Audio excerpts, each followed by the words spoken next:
On a vu ensemble dans les Simanim du Shulchan Aruch combien il était important d'honorer son père et sa mère, même si ce sont des parents toxiques. Alors on a le droit de s'éloigner, mais on n'a pas le droit de critiquer. C'est compliqué parce que on attend des parents d'être relevés, on attend des parents d'être encouragés, on attend des parents des exemples à suivre. Et il peut arriver que des fois c'est l'enfant qui est toxique, qui est compliqué, qui fait des choses qui sont impropres à la société. Et des fois, il arrive aussi que ce sont les parents qui sont problématiques.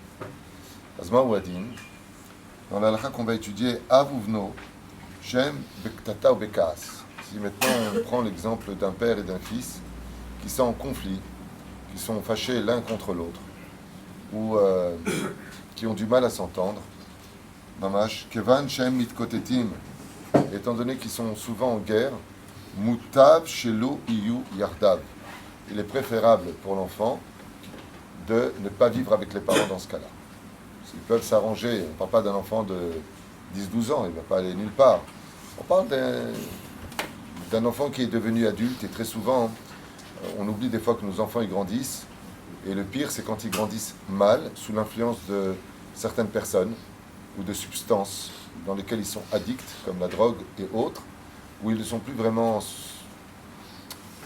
eux-mêmes, exactement. Ils manquent d'objectivité, ils sont dans une situation compliquée.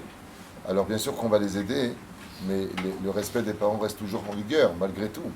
La reine, dans ce cas-là, il est préférable qu'on trouve une solution, non pas pour se débarrasser du problème, mais tout simplement parce que de l'autre côté, eh bien, non seulement il est en train de se perdre dans ce monde, mais il se perd aussi dans l'autre. Alors bien sûr, on ne parle pas d'une personne qui est dérangée psychologiquement, il est un peu innocent, tout ça. On parle d'une personne d'émettre comme par exemple mal de vivre ou on ne peut plus nerveux, qui en viendra à manquer de respect.